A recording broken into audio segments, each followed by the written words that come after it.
Hello and a very warm welcome to everyone joining this webinar today.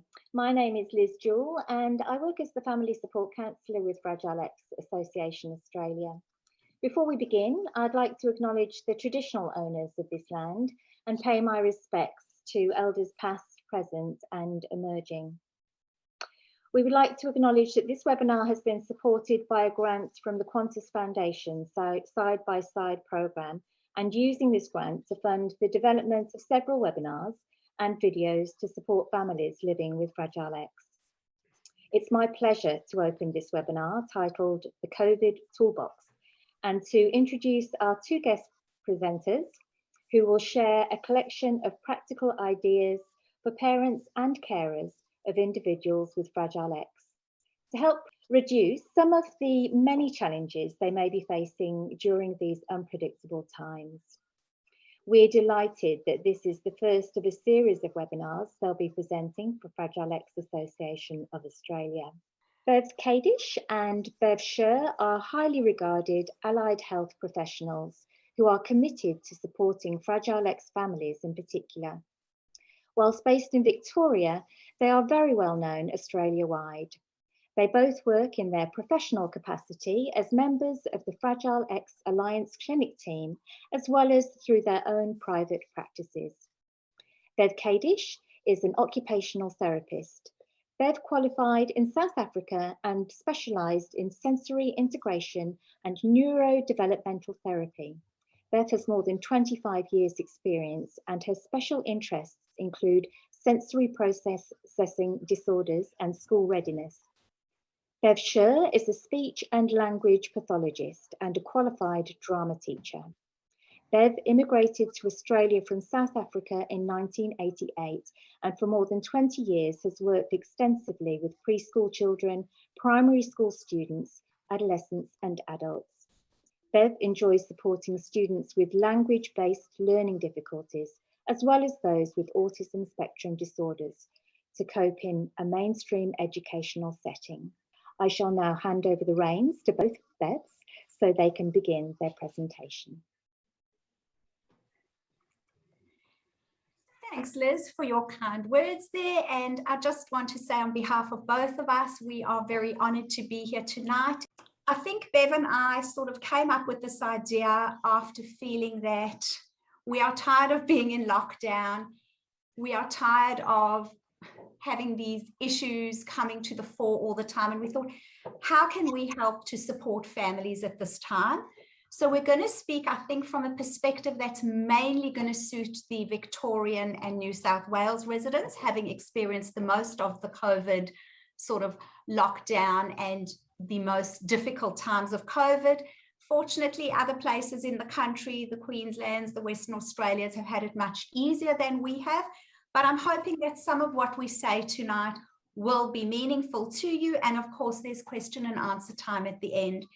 That's also to say that not the things that we discuss tonight are not solely for this time, but they sort of can be used at any time with your Fragile X individual. So just think how you can apply it in your life.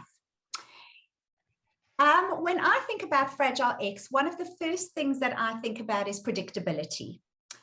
Unfamiliarity and unpredictability can lead to an increased state of arousal, which can lead to undesirable behaviours. We all know that consistency and routine are key, but in these times, that's pretty difficult to achieve. Try to create your own routine in your own household and stick to it. Providing predictability can be seen as a proactive strategy and something that you can use every single day. One of the most effective ways of providing predictability is to have visual schedules. There's so many different formats that a visual schedule can take, but they all have the same aim: to provide predictability by showing the individual what comes next. Just because you're in lockdown and think you're not doing much, or your child's daily activities are different, doesn't mean they won't benefit from a visual schedule. Even more reason to show them what will be happening that day and the next day perhaps, and to try and keep it consistent for a period of time. Okay, so this is a simple visual schedule where it shows what somebody's going to be doing in the morning, and as they do each task, they simply peel it off from the Velcro, the strip that's down the center, and put it in the all done box. We all know that individuals with Fragile X absolutely love completeness. So for them to work from top to bottom is really meaningful for them to sort of get the job done, as they would like to put it. The next one is quite a familiar one to many of my clients, where we have a to-do column on the left and an all done column on the right. So all the things that need to be done get put on the left, and as each one is done, it is moved over to the right-hand side. This is a really simple visual, and then one that might be used in a therapy session or an afternoon play session, where it's showing exactly what will be done and what the expectations are. This is another variation of the morning routine, where as things are done, the tick is simply flipped over to show what is done until we get to the bottom with completeness. I love my whiteboard, and anybody that knows me will know that I always have my whiteboard with me for every single Zoom session I do. Not only do I have one, I often have 2 or 3 whiteboards depending on what we're doing. So this one, you simply write what you're doing, tick it off as you go, and then move on. I'm going to just show you quickly my whiteboard. Well, I'll actually do it afterwards. Then there's also a lot of technology-based apps, and I'm not going to say that I prefer one type of visual schedule to another. It's also individual. It's what works for you and your family and your Fragile X individual. For some of the older individuals, I know that they sometimes like the technology-based apps. They like to sort of feel that it's cool, or that they're not different in too many ways. My favorite 2 are both ChoiceWorks and Good Karma Application. Then there's another one called the Bridging app, the Kids To-Do List. You can also just use simple planners on the iPhone or your smartphone, where you actually just write down exactly what's going to happen during the day. Timer app is a really good one, and this Enuma, the nice thing about this is that it can be used with a watch. So that is pretty simple if people don't want to be lugging a phone around or other things. I'm going to just show you a little bit more my whiteboard. I just have a very simple visual schedule, which really sums up what tonight is all about. And these are the types of schedules that Bev and I often use in our therapy sessions, and that we just literally draw up in seconds. So it's very easily transportable. When you suddenly need a schedule, whip it out, draw it up, and you can put a little box at the end. Some kids love to tick the box. I had another one today. Once everything is done, they sort of rub it out. $2 at Kmart, you can't go wrong. So I think there are so many different ways to show these visual schedules, and the more information we can give our individuals with Fragile X, the more they can actually do things, and the more they feel in control, and increased predictability leads to decreased anxiety. Whether it's a weekend or a weekday, we should still have a visual schedule every single day. On a weekend, I often say they can be more general. So yes, we'll get dressed, have breakfast, brush teeth, and then you might put a general comment there like family outing, if you haven't decided exactly what you're going to do. And then once you know the details, you can say to, you see that family outing on the schedule, we are going to go and provide them with more information. If they're going to do something like a picnic, try and give them as much information about the picnic as possible. Who's going to be going to the picnic, where the picnic's going to be held, what kind of food you might be eating, what kind of activities you might be engaging in. Whether it be feeding the ducks, riding a bike, going for a walk, or just sitting and having lunch together. They really need to know. And the more specific you can be, the easier for them it is to manage that event. This all may involve a bit of extra planning on your part, but it will be worth it when your child is happy and you can actually all enjoy the outing. Also make it clear if there are variations from what they normally do. I know in Victoria now, we are not allowed to go into eating places. So if I was going to the corner gelateria to get some ice creams, I might say, we're going to get ice creams, but this time we have to wait outside in the line until it's our turn to be called in. And then we can't eat inside. We might go to the park across the road. We might eat outside on the bench and work out exactly where you would like to be or what you're going to be doing, and try and give them as much information as possible around that. We are thinking about transitioning back to school. We're very excited that this is going to be happening within the next few weeks. And just think about how you can provide your child with predictability around this. I know that some year levels are going back full time, others are going back 2 days a week, others are going back 3 days a week. And there's a lot of sort of changes that are going to occur in the first few weeks of return to school. As soon as the timetable becomes available, share it with your child and discuss it. You may want to show them photos, especially if you're in Victoria and they haven't been to school for a while, of who's in the class, remind them of the teacher's name, and sometimes tell them what those sort of implicit rules in the classroom are, just to remind them of what needs to be done, what doesn't need to be done, the routine they need to follow, and that type of thing. Discuss with them who'll be dropping off, who'll be picking up from school, or if they'll be going by bus, and if anything has changed for them. The whole idea of this is to reduce anxiety, which may lead to poor sleep when returning to school, separation difficulties, and unwanted behaviours just because the anxiety level is too high. Bev, I'm going to hand over to you for the next bit. Okay, thank you for that. So what I also wanted to acknowledge tonight is that we're speaking to a very mixed audience tonight. A mixed audience of parents of children, of adolescents, individuals who are adults, older adults even.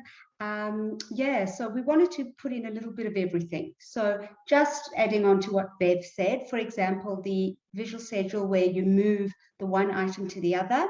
Marsha Braden, who is our guru in the area of Fragile X, and the author of the book Fragile X, Handled with Care, she suggests that you use something of high interest, because we know the minute you're using an individual's high interests, you're halfway there in terms of them learning and being motivated to listen and learn.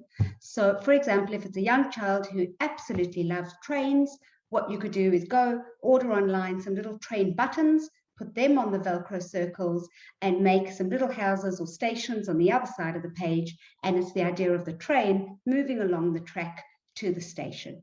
Okay, so there's just a much younger example of what you could do. And Bev showed you, for those who are even, literate, how it could be as simple as just using some writing. For those that have very poor comprehension of language, though, yes, we want to provide a lot of information. But for those with poor comprehension, we want to provide the most important and to prioritize the information for them. Otherwise, most of it might just go over their head. So the way in which we do that often is through pictures, because a picture speaks 1,000 words. So the more we've got some pictures, whether it be photos, some individuals respond better to photos and they're much more personalized to them. Others may respond better to black and white line drawings. You would know what works best, and it may be a matter of trial and error.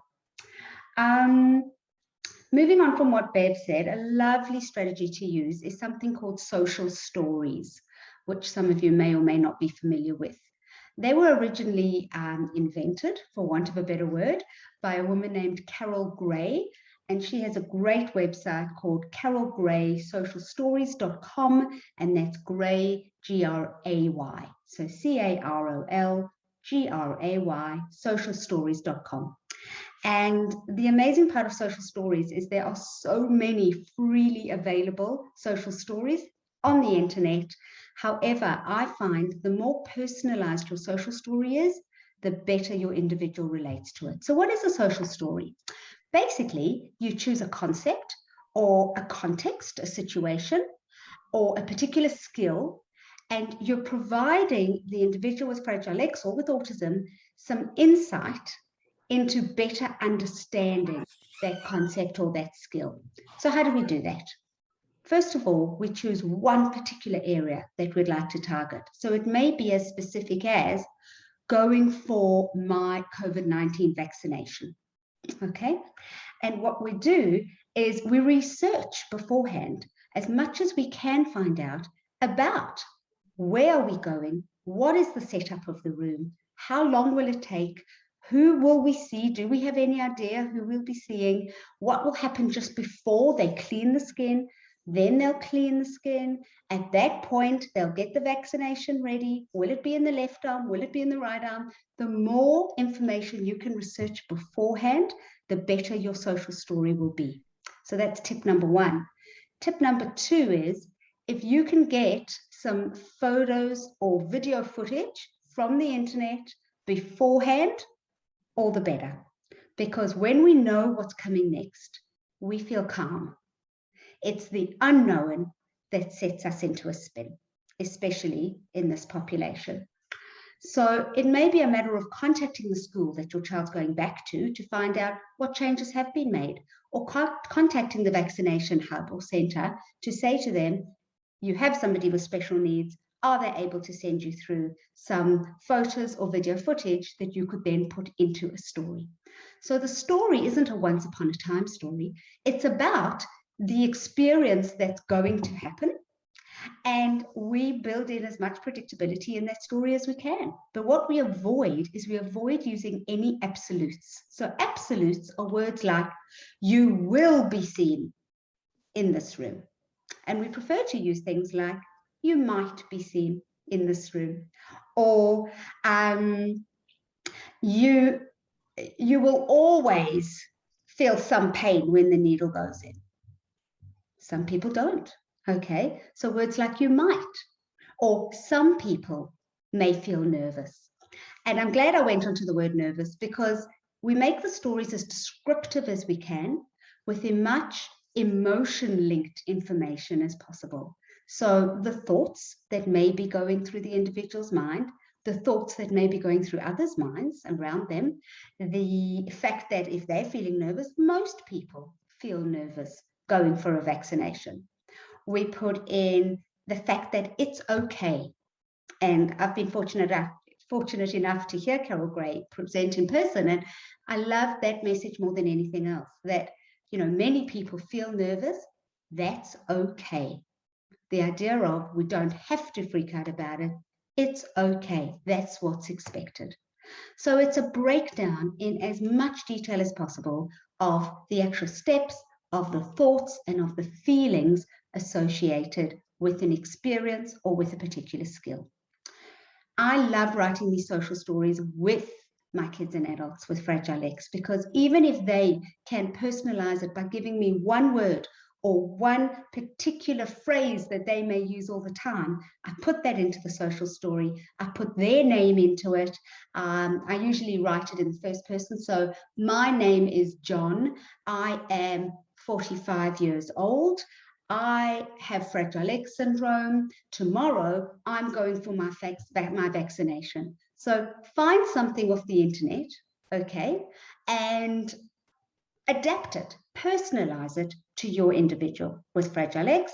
Put some pictures, some visuals with it, and make sure you champion your individual in it. So you're there to be a cheerleader. We want this to be a story that they enjoy listening to, that they enjoy having read to them. And the idea is that it's read regularly to them, sometimes 3-4 times a day, for at least 7 to 10 days before the lead up, perhaps, to the actual event itself. And in it, you may say things like, I am so good at trying my best to be patient. Okay, my mum will be so proud of me if I try my best to tell her when I'm feeling nervous, something like that. So that each time they read it, it's, oh, the story's about me, first of all, and oh, it's got some cool stuff about me in the story. It's got some real positives about me. It makes them want to hear the story. And one thing we never do, and I'll put the word never in, is we do not put in what the individual must not do. So we don't say, don't scream, don't run, don't do whatever. We try and explain to them what the more expected behavior would be. And it's things like, I can try to. So it's all very success-based and all very positively, and it's very nurturing. Carol Gray uses that word, that social stories should be nurturing. So I'm going to share a couple of examples with you. I came across a fantastic website, and it's this one called Autism Resource Central. And it says there HMEA's Autism Resource Central. And why I love this is these are specific social stories on COVID-19. So there's a whole page just on stories for COVID-19. There is an extensive list for adults and an even more extensive list for children. So I might just click on one as an example. I'll do one of each. So it could be this one. And let's see if it's got some, okay, so learning about coronavirus, where they've put some images in, give some simple information, nothing too complex. And this one is just got quite a few pages to it. But if that's too much information for your individual, stick to a one-page story. It can be as simple as 3 to 5 sentences, and that's it. Okay, adapted to your individual and adapted according to the actual topic that you'd like to be talking about. So there was one example. There was another one here, you know, the fact that going on the school bus is going to be different now. And let's see how this one's set out. This one has got some animated pictures, and simple as the big red cross or a big green tick, I sometimes put. When I'm waiting on the bus, I need to stay 6 feet away from my friends. Someone might take my temperature when I get to school. Someone might take my temperature before I get on the bus. Can you see the mights and not will? Because we're not sure if that's exactly what's going to be the case. And this is a lovely one. And these are all free and on this website. And there are a specific list of COVID-19 ones on Carol Gray's website as well. A similar strategy by Carol Gray as well is something called comic strip conversations. And what these are, and I'm just going to draw with stick people now because I am certainly no artist, but I want to show you how simple it can be.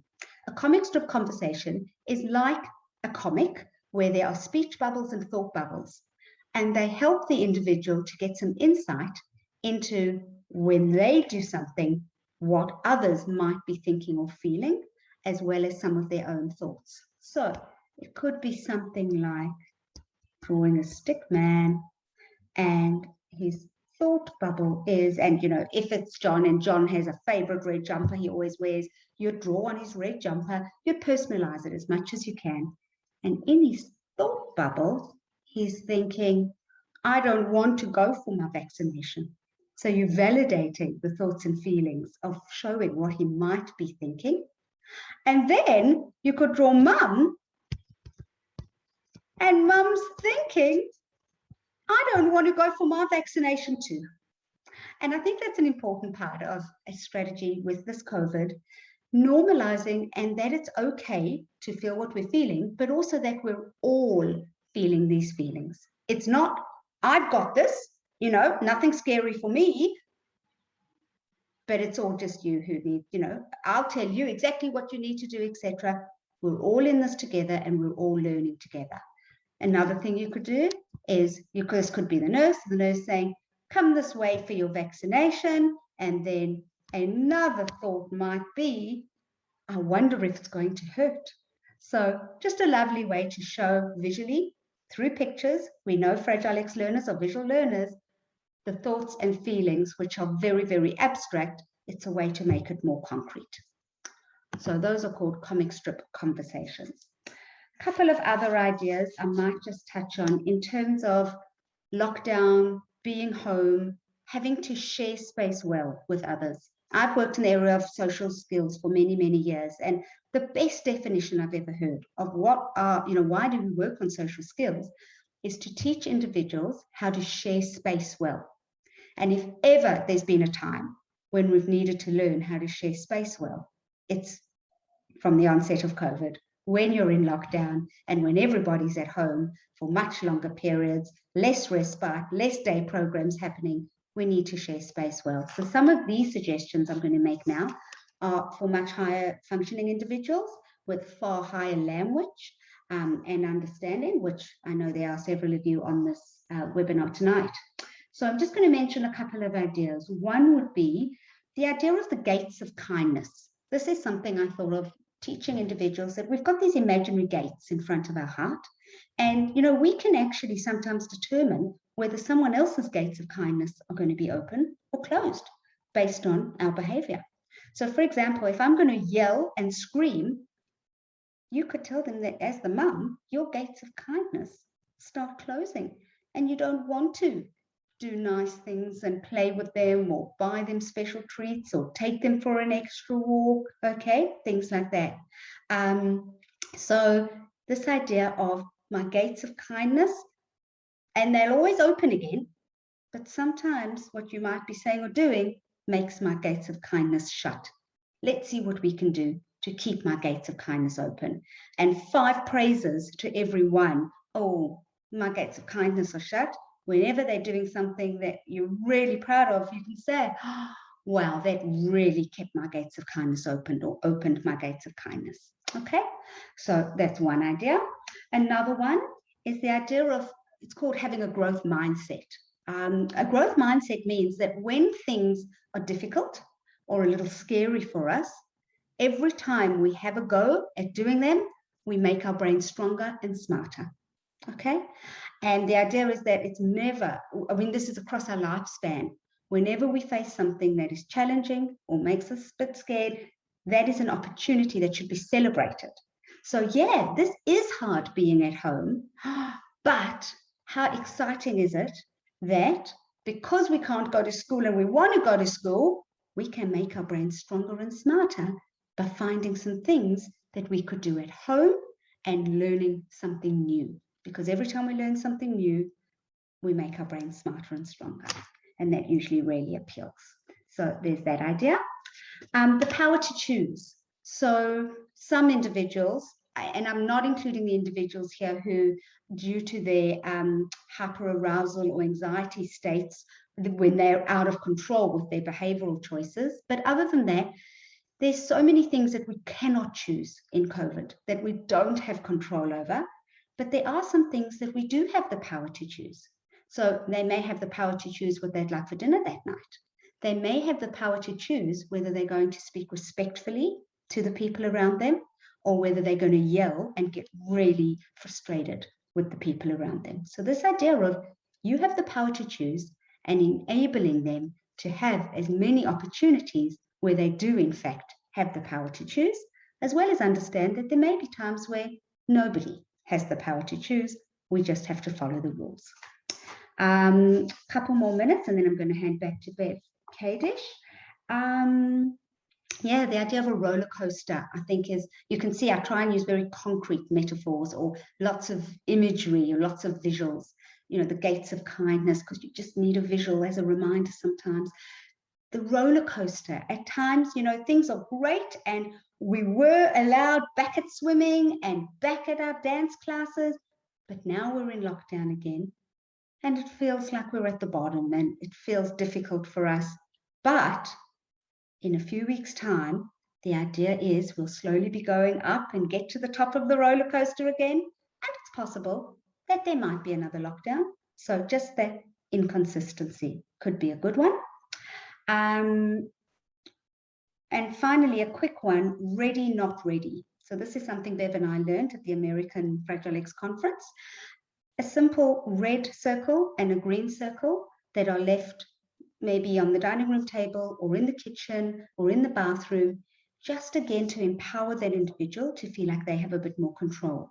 So if they're not ready to do something, for them to be able to just touch the red circle to show, I'm having a hard time with this, okay? We're dealing with a population where their nervous system is at the best of times stressed, okay? Without all these additional stresses that are stressing all of us out as well. So ready or not ready, I'm not ready to do this, that's okay.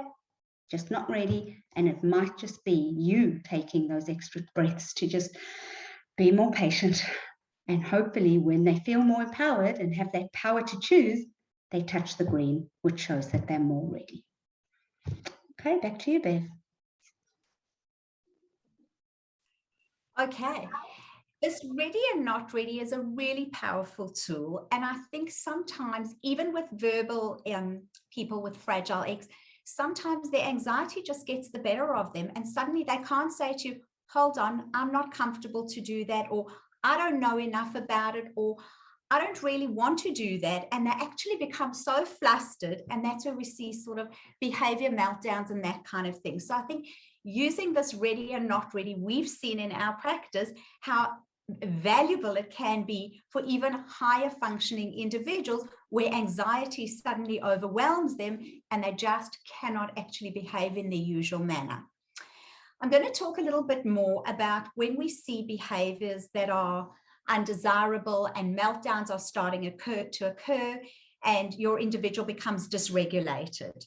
And one of the most important things that you can do as the parent or supporter or carer at that time is to stay calm.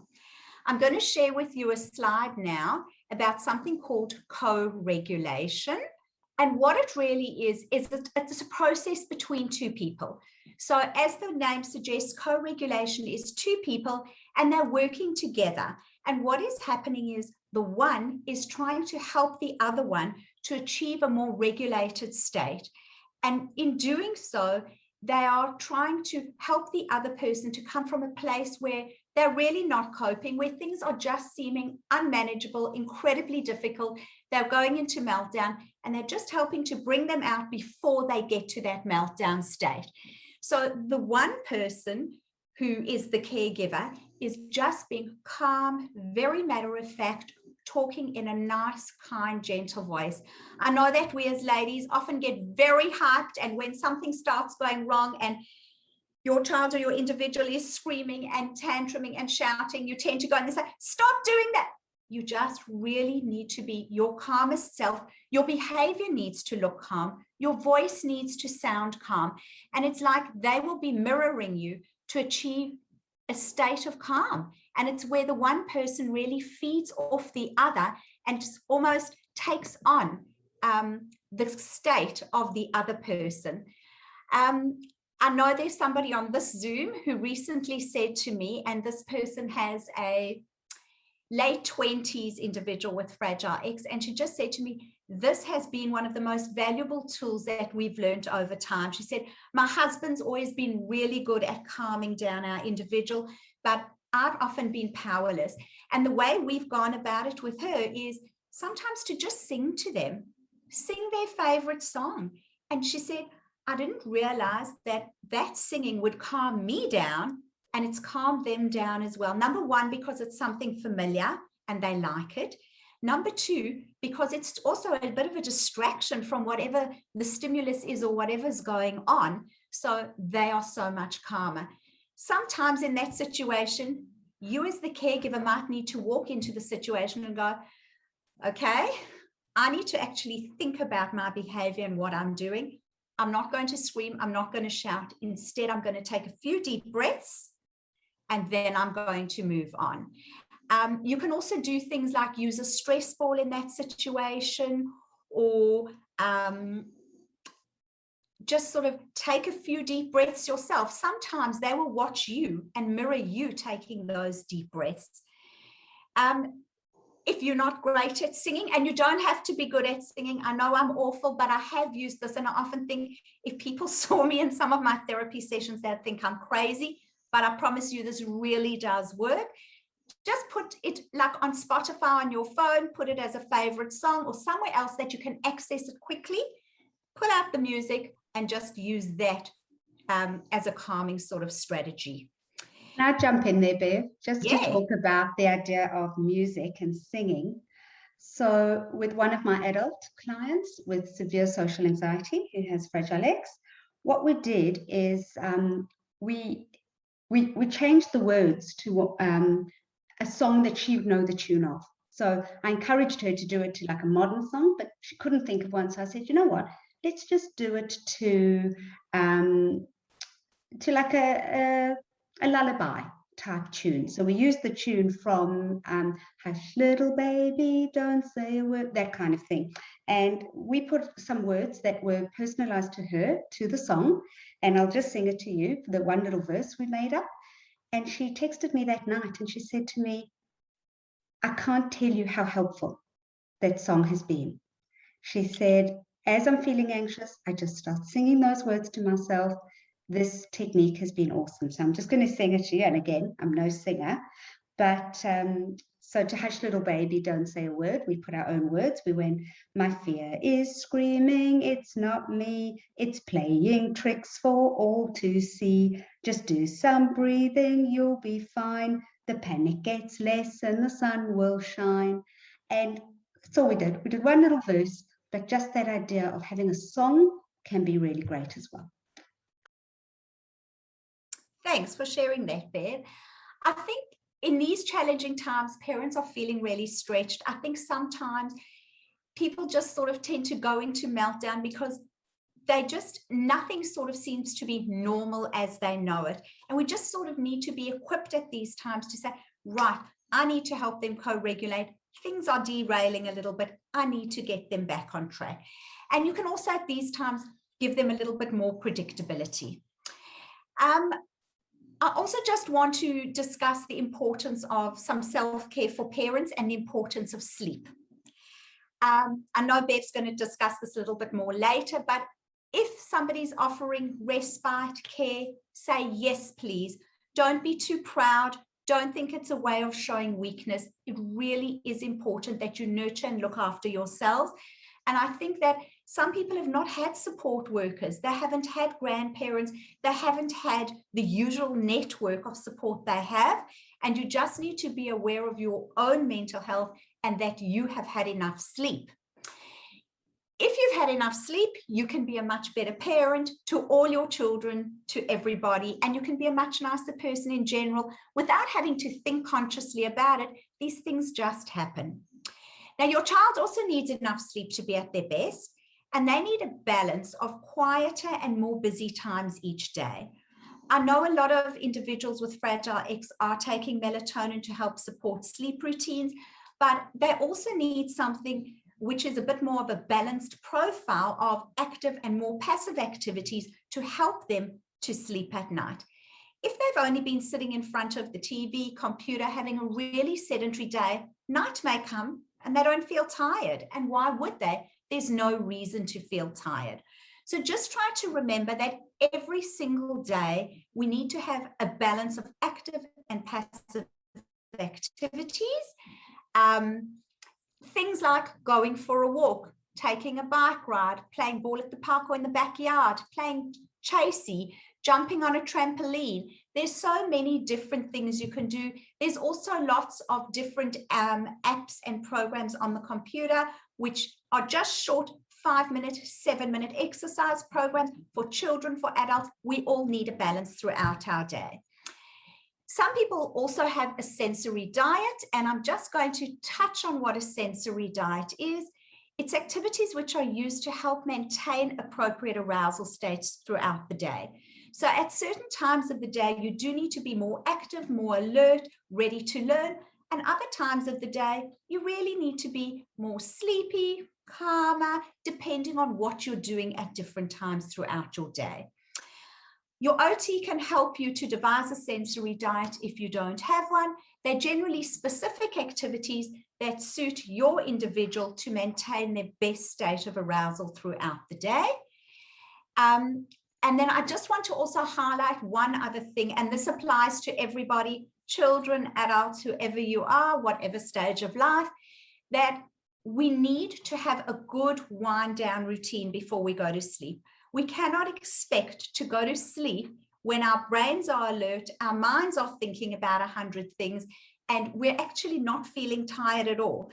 I mean, you know, when you've come back from a club in like the early hours of the morning, it's now 3 in the morning and you probably should be sleepy and your head's still pounding with the music and you're still rocking to the beat, and there is no possible way you can go to sleep.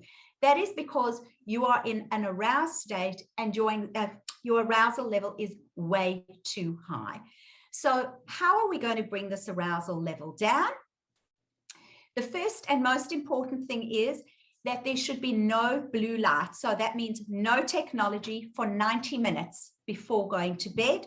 And the reason is that blue light, all those screens actually affects your sleep because they cause your brain waves to be more active. So if you can try and get your individual off technology 1.5 hours before they go to sleep. That definitely helps them, A, to get to sleep, and B, to maintain a good sleepy state. Number 2, they need to try and engage in quiet activities at night. So a nice calming bath, a shower, reading a book, playing a quiet game, building with blocks, doing a puzzle. Any type of quiet play will help them get to sleep and help you get to sleep.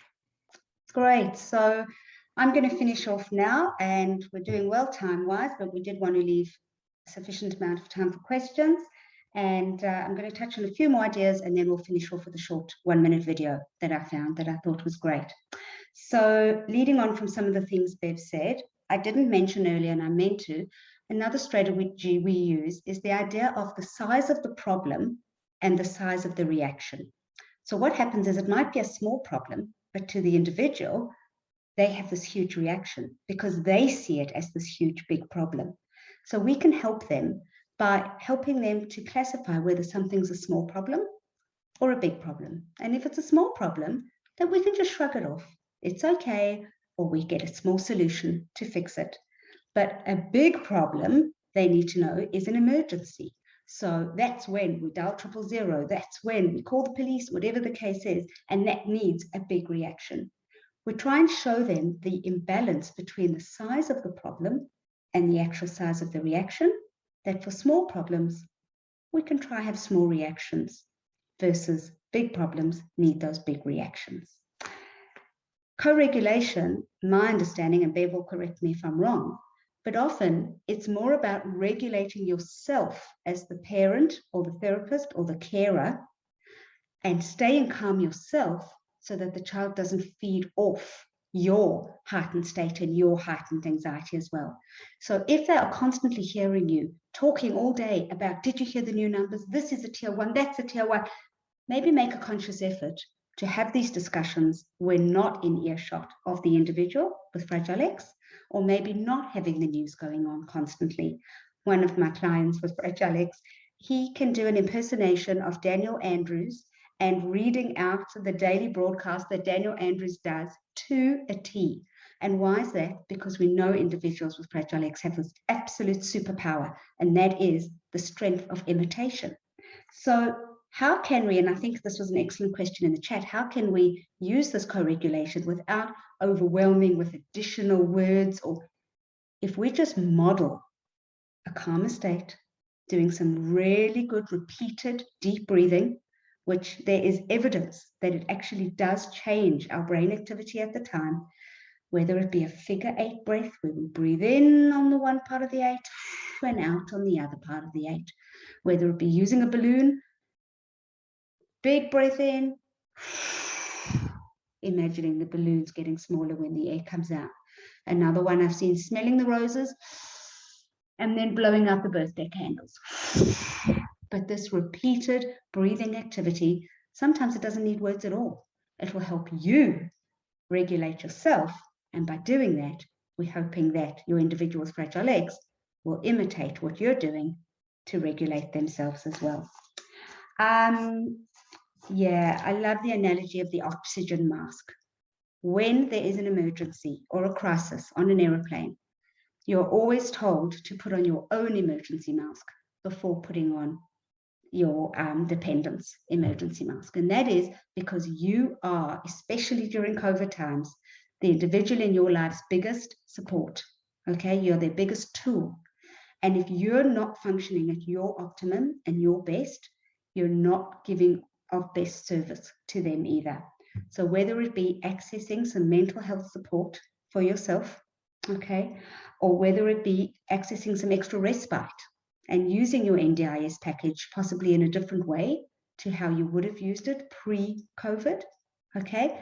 The great news is during all of Victoria's lockdowns, support workers were still allowed in homes, outside with the individuals who have NDIS support packages. So use your respite and think of putting on your own oxygen mask before you put on someone else's.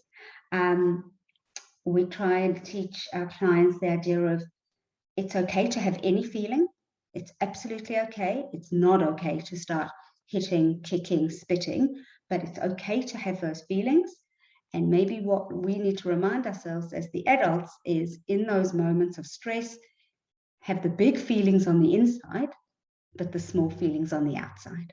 You know, sort of that fake it till you make it, put on that mask sometimes, just to help with that co-regulation, have those big feelings on the inside, smaller feelings on the outside. And I just want to finish off with a lovely video that I found that I hope you all enjoy as much as I do, especially the end. So let's see if I can find it. It's a little YouTube video. Hello, my name is Peter van Meulen, and here I am with a tip to support people on the spectrum in coping with the uncertainty in times of Corona. Let's push the context button. Corona creates a lot of uncertainty, and this uncertainty leads to stress and anxiety because autistic people want a lot of predictability. Therefore, let's restore the emotional balance by pushing the button of contexts that are still certain. It's uncertain when the crisis will be over. It's uncertain if we will still be allowed next week to do what we do this week. It's uncertain if we will get infected. But there are certainties as well, such as every crisis has a beginning and an end. That is certain. There will be TV games and your bicycle next week. That is certain. There will always be more healthy people than sick people. That is certain. It's good not just to tell autistic people about the certainties. It's even better to visualize it and to show that for every uncertainty in times of Corona, there's also uncertainty. Here you see some examples. And last thing, please use humor. In times of crisis and stress, we need to keep on laughing. So here's two other certainties. The 7 dwarfs from Snow White will not get infected because they are cartoon characters.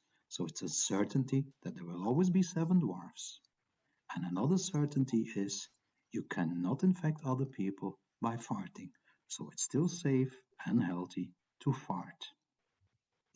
Keep yourself safe and let's keep on supporting each other.